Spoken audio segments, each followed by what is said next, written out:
नमस्कार फ्रेंड्स, आज फिर एक नई वीडियो। वही वन लाइनर क्वेश्चंस, इम्पोर्टेंट अच्छे क्वेश्चंस।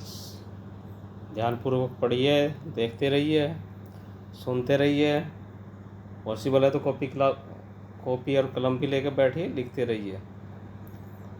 तो शुरुआत करते हैं वीडियो को देर न करते हुए। चैनल को लाइक, सब्सक्राइब, शेयर करना मत भूलिए। बेल आइकन दबाएं और इसका PDF मेरे LIS अकेडमी टेलीग्राम सेक्शन से प्राप्त करें।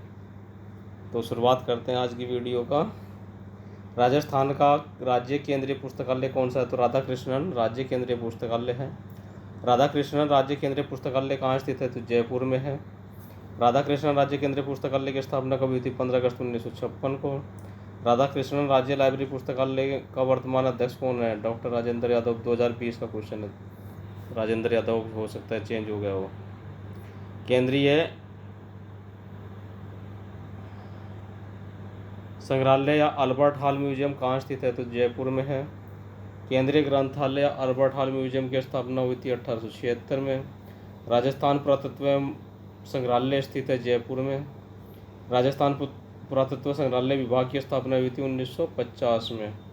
राजस्थान राज्य अभिलेखागार वर्तमान में स्थित है बीकानेर में। राजस्थान राज्य अभिलेखागार की स्थापना हुई थी 1955 में। राजस्थान राज्य अभिलेखागार की स्थापना हुई थी 1955 में जयपुर में। राजस्थान अभिलेखागार जयपुर से बीकानेर स्थानांतरित हुआ था 1960 में, वह वहाँ से ट्रांसफ़र हुआ था। नेक्स्ट क्वेश्चन है, प्राच्य विद्या प्रतिष्ठान कहाँ स्थित है? जोधपुर में।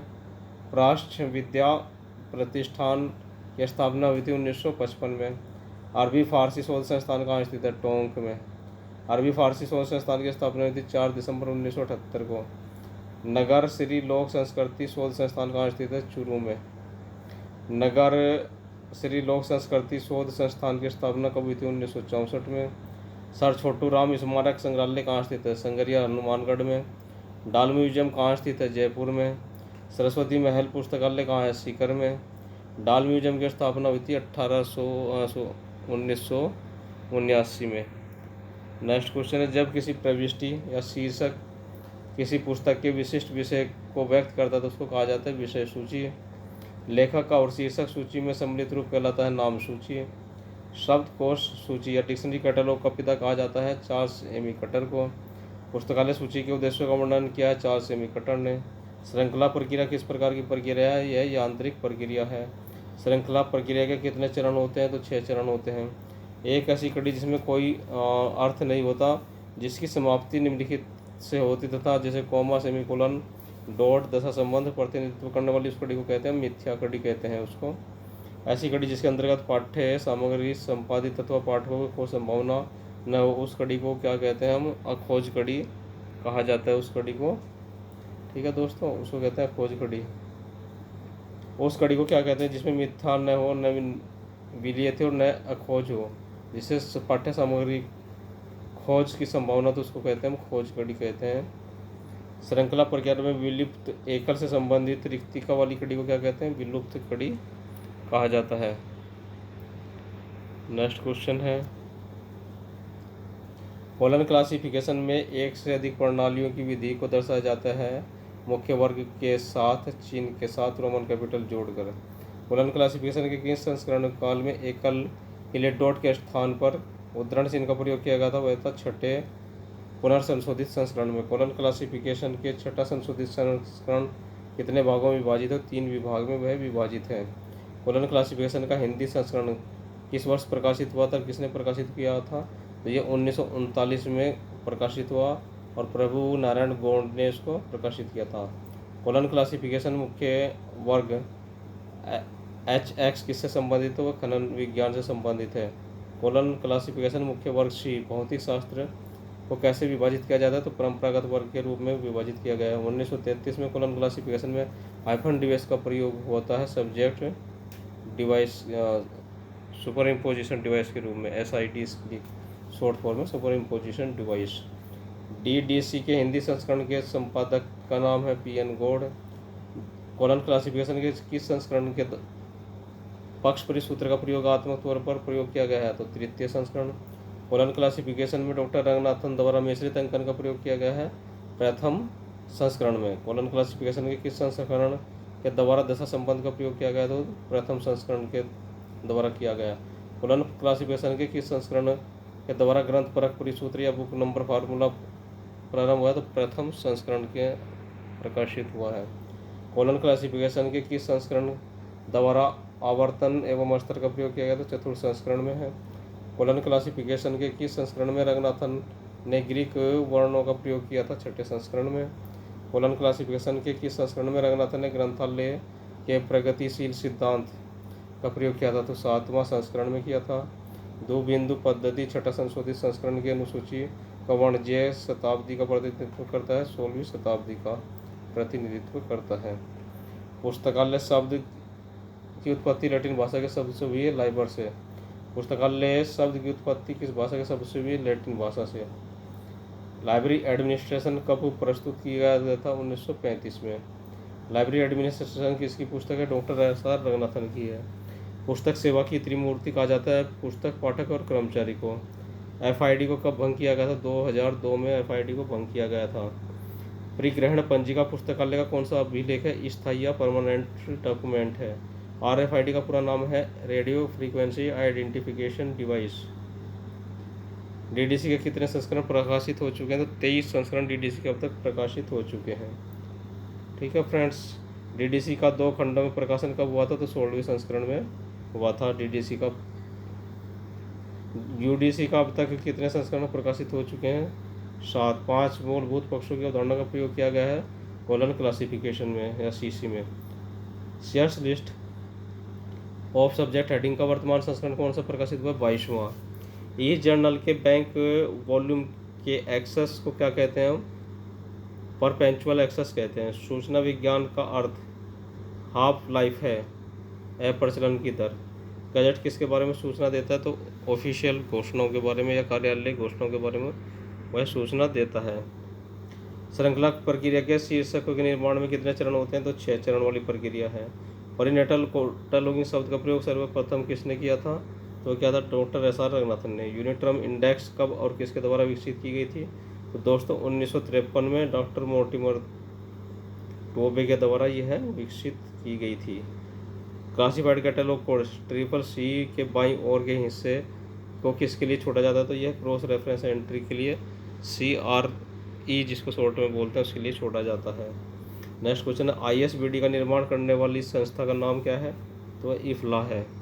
सर्वप्रथम कंप्यूटराइज इंडेक्स की शुरुआत करने का श्रेय जाता है SP लूहन को।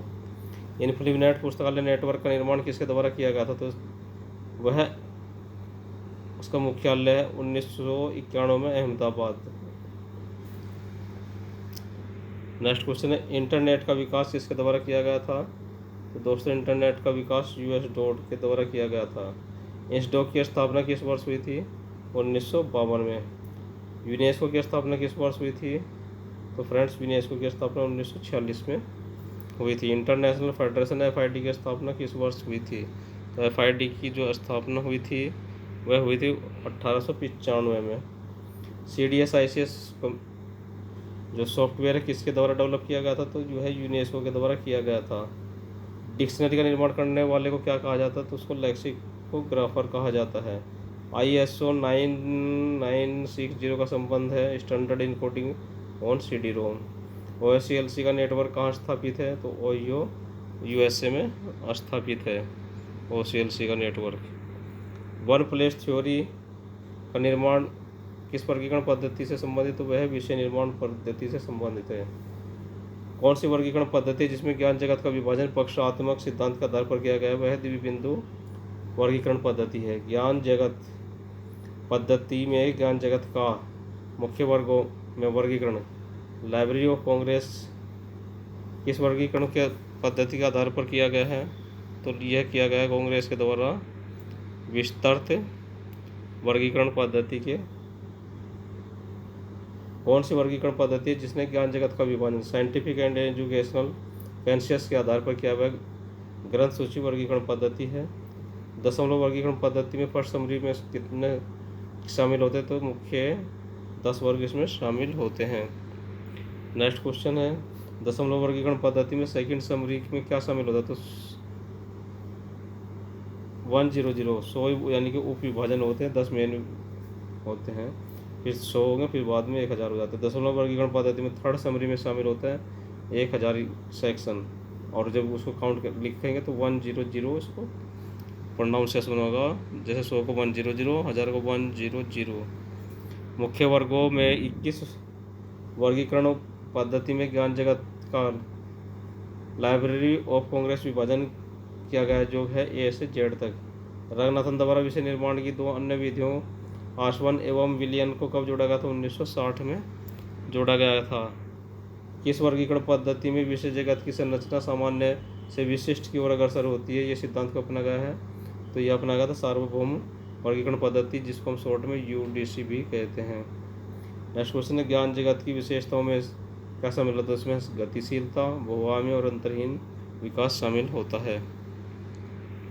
नेक्स्ट क्वेश्चन है, प्रीनेटल कैटलॉगिंग शब्द का प्रयोग सर्वप्रथम किया था? तो डॉक्टर रंगनाथन ने।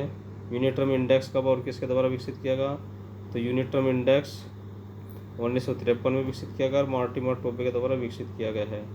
क्लासिफाइड कैटलॉग कोड में संकेतन के बाईं ओर के हिस्से के लिए छोड़ा गया है, उसको कहते हैं रेफरेंस एंट्री के लिए है। ISBD का निर्माण किस संस्था के सहयोग से हुआ था? इफ्ला के सहयोग से हुआ है। कंप्यूटराइज इंडेक्सिंग की शुरुआत करने का श्रेय किसको जाता है? SPL1 को जाता है। OCLC नेटवर्क कहाँ स्थापित है? तो यह ओयो या USA में स्थापित है। मेलविल डीवी के द्वारा डीवी डेसिमल क्लासिफिकेशन DDC की रचना की गई थी, जो हैरिन्स वर्गीकरण पर आधारित है, जिसमें ज्ञान वर्गीकरण के लिए बेकन के दर्शन को आधार बनाया गया है। 1876 में कौन सी बुक की रचना की गई थी? तो दोस्तों 1876 में रूल्स फॉर डिक्शनरी कैटलॉग की रचना हुई थी, और किसके द्वारा किया गया था? तो CA कट्टर के द्वारा की गई थी। 1876 में पुस्तकालय विज्ञान का पहला जर्नल लाइब्रेरी जर्नल प्रकाशित किया गया, उसके संपादक थे कौन? मेलविल डीवी उसके संपादक थे। डीवी महोदय के द्वारा 1883 में न्यूयॉर्क शहर से कोलंबिया कॉलेज के क्या बने थे? वो पुस्तकालय अध्यक्ष बने थे। CA कट्टर के द्वारा कौन सी क्लासिफिकेशन को विकसित की गई और कब की विकसित की गई? तो यह एक्सपेंसिव क्लासिफिकेशन स्कीम का उन्होंने विकास किया और 1891 में यह विकसित हुई थी। FID की स्थापना कब हुई थी? तो FID की स्थापना 12 सितंबर 1895 को हुई थी। कहाँ हुई थी? ब्रुसेल्स में। और किन 2 व्यक्तियों के सहयोग से हुई थी? तो वह हुई थी हेनरी लाफोंटेन और पॉल आउटलेट, इन 2 लोगों के द्वारा। इन्होंने कौन सी क्लासिफिकेशन पद्धति का विकास किया है? इन्होंने क्लासिफिकेशन पद्धति का विकास किया है UDC का। और इनके द्वारा क्या स्थापित हुआ है? इंटरनेशनल इंस्टीट्यूट ऑफ बिब्लियोग्राफी नाम से इन्होंने स्थापना की थी। SR रंगनाथन के द्वारा प्रोलोगोमिनाटू लाइब्रेरी क्लासिफिकेशन का प्रथम संस्करण किस वर्ष प्रकाशित हुआ था? तो यह 1937 को प्रकाशित हुआ था। प्रोलोगोमिनाटू लाइब्रेरी क्लासिफिकेशन का 3rd एडिशन कब प्रकाशित हुआ? तो ये 1967 में। और डॉक्टर रंगनाथन के जो सहयोगी थे उनका नाम था MA गोपीनाथ। किसी दस्तावेज की काल नंबर में शामिल होता है कक्ष संख्या, संग्रह संख्या और तीसरा होता है पुस्तक संख्या। एंग्लो अमेरिकन कोड AA कौन से सन में प्रकाशित हुआ था? तो यह 1908 में प्रकाशित हुआ था। AACR2 में संपादित कार्य किसके तहत दर्ज किए गए हैं? तो दस्तावेजों के शीर्षक के तहत वह दर्ज हुए हैं। Library of Congress CIP data किस पर पाया जाता है? तो यह बैक या वर्सो ऑफ टाइटल पेज पर पाया जाता है। CCC के क्लासिफाइड कैटलॉग कोड के अनुसार मेन एंट्री में तत्वों की संख्या होती है 6 होती है, और ACR2 के अनुसार मेन एंट्री में तत्वों की संख्या होती है 8। ISBD G में क्या शामिल होता है? तो 8 तत्व होते हैं। मेडिकल लाइब्रेरी शीर्षक के लिए किस शब्द का उपयोग करना पसंद करते हैं? तो ये मेश का उपयोग करते हैं उसके लिए। वॉल पिक्चर परस्पर दीवार चित्र सिद्धांत एक सिद्धांत है, किस टाइप का? ये फैसिड सीक्वेंस का है। कॉलन क्लासिफिकेशन में टाइम आइसोलेट कितने स्तर होते हैं? 2 होते हैं, T और T2 2 टाइम आइसोलेट होते हैं। क्लिप का मतलब है या फुल फॉर्म होता है chartered institute of library and information professional. US में 1942 तक लाइब्रेरी साइंस की जगह कौन सा शब्द प्रचलित था? तो वह था लाइब्रेरी इकोनॉमी शब्द प्रचलित था। नेक्स्ट क्वेश्चन है, DDC में संपूर्ण ज्ञान जगत को विभाजित करने के लिए डेकाटोमी या 10 वर्गों में विभाजन विधि का प्रयोग समस्त विषय जगत को 10 मुख्य वर्गों में विभक्त करने के लिए किया गया है। इसके प्रथम संस्करण के शेड्यूल के साथ इंडेक्स का भी प्रयोग किया गया था। किसके? DDC में हम कह सकते पूछ सकते हैं कि शेड्यूल के साथ किसका प्रयोग किया गया था, तो इंडेक्स का प्रयोग किया गया था। और फॉर्म डिवीजन डीडीसी के कौन से संस्करण से शुरू हुआ, तो यह दूसरे संस्करण से शुरू हुआ था। डीडीसी के 14वें संस्करण में कितने टेबल थे, तो उसमें टेबल की संख्या केवल 4 थी। नेक्स्ट क्वेश्चन है, डीडीसी के 17वें संस्करण में टेबल की संख्या को पुनर्गठित किया गया था और इस संस्करण में स्टैंडर्ड सब डिवीजन और एरिया टेबल का प्रयोग शुरू किया गया था। यानी कि कौन दो थे वो, स्टैंडर्ड सब डिवीजन और एरिया टेबल। डीडीसी के 16वें संस्करण को कितने खंडों में विभाजित किया गया था, दो खंडों में यह विभाजित था। और 17वां संस्करण कितने खंडों में है डीडीसी का, तो फ्रेंड्स वह भी 2 खंडों में डीडीसी का 17वां संस्करण भी है। नेक्स्ट क्वेश्चन है, डीडीसी का 18 और 19वां संस्करण कितने खंडों में पब्लिश हुआ था, तो 3 खंडों 3 वॉल्यूम्स में प्रकाशित हुआ था। शेड्यूल और टेबल और रिलेटिव इंडेक्स। 20वां 21वां और 22वां संस्करण डीडीसी को 4 खंडों में विभाजित है, तो क्या है, प्रथम है हमारा टेबल, दूसरा तीसरा शेड्यूल और लास्ट है इंडेक्स। जहाँ तक 23वें संस्करण की बात है, तो उसमें डीडीसी को भी 4 खंडों में विभाजित किया गया है। प्रथम टेबल होती है, दूसरा तीसरा शेड्यूल और डीडीसी के 23वें संस्करण में चौथा पार्ट है इंडेक्स। सर्वप्रथम डीडीसी के 15वें संस्करण को किस नाम से बुलाया गया था, तो डीडीसी के 15वें संस्करण को स्टैंडर्ड संस्करण कहा जाता है। और फोनिक शेड्यूल का प्रयोग डीडीसी के कौन से संस्करण में हुआ था, तो दोस्तों 16वें एडिशन से उसका प्रयोग हुआ था डीडीसी के उसका। अंकन कितने प्रकार का होता है, तो फ्रेंड्स अंकन हमारे 2 प्रकार का होता है, शुद्ध और मिश्रित अंकन। मार्गेट मन के अनुसार पुस्तकालय वर्गीकरण क्या है, तो यह ज्ञान का वर्गीकरण है, पुस्तकालय वर्गीकरण। क्रमिक संख्याओं में कितने तत्व होते हैं, तो 3 वर्ग होते हैं, पुस्तक, संग्रहांक और वर्ग। वर्गांक का क्लास नंबर क्या होता है, तो किसी भी पुस्तक का वर्गांक उसके विशिष्ट नाम का कृत्रिम भाषा में अनुवाद होता है। संग्रहांक क्या है, तो संग्रहांक एक ऐसा प्रतीक है जिसमें प्रयोग प्रलेख्य ग्रंथांक के साथ किसी भी विशिष्ट संग्रह को सूचित करने के लिए किया जाता है, अर्थात संग्रहांक के द्वारा पुस्तक संग्रह की जानकारी प्राप्त होती है। डीडीसी का उद्भव किस वर्ष हुआ था, तो डीडीसी का उद्भव 1876 में हुआ था। डीडीसी का उद्भव हुआ था किस नाम से, तो उसका प्रथम संस्करण था, उसका नाम था a classification subject index for cataloguing and arranging the books and pamphlet of a library. इसके नाम से प्रकाशित हुआ था। कब प्रकाशित हुआ था, 1876 में। और कितने पृष्ठ में था, 44 पृष्ठों में। डीडीसी का अब तक कितने संस्करण प्रकाशित हो चुके हैं, तो 23 संस्करण डीडीसी के अब तक प्रकाशित हो चुके हैं। कोलन क्लासिफिकेशन का उद्भव किस वर्ष हुआ था, तो 1933 में इसका उद्भव हुआ था। LC library of Congress classification का उद्भव किस वर्ष हुआ था, सन 1904 में हुआ था। यूडीसी पद्धति का उद्भव किस वर्ष हुआ था, 1905 में। किस भाषा में, फ्रेंच भाषा में। नाम क्या था उसका, manual the repertoire bibliographic universal. UDC के अब तक कितने संस्करण प्रकाशित हो चुके हैं, तो यूडीसी के 7 टोटल संस्करण आए हैं, जिनमें 4 पूर्ण संस्करण और 3 संक्षिप्त संस्करण हैं। PMEST किस क्लासिफिकेशन स्कीम का पार्ट है, तो ये हमारा कोलन क्लासिफिकेशन का है। और इसके 5 तत्व होते हैं, P for personality, M for matter, E for energy और S फॉर स्पेस और T फॉर टाइम। PMST का फुल फॉर्म होता है। तो फ्रेंड्स आज की वीडियो कैसी लगी कमेंट्स करके ज़रूर बताएं, और बढ़िया लगी तो ज़रूर लाइक भी कर देना। नए हैं तो वही कहूँगा कि लाइक सब्सक्राइब करते रहिए, तैयारी अच्छी रखिए, वीडियो आपको अच्छी मिलती रहेगी, वन लाइनर भी। और देखते हैं जल्दी कोशिश करेंगे कुछ वीडियो आप लोगों के MCQ की भी दी जाए। तो फ्रेंड्स नमस्ते।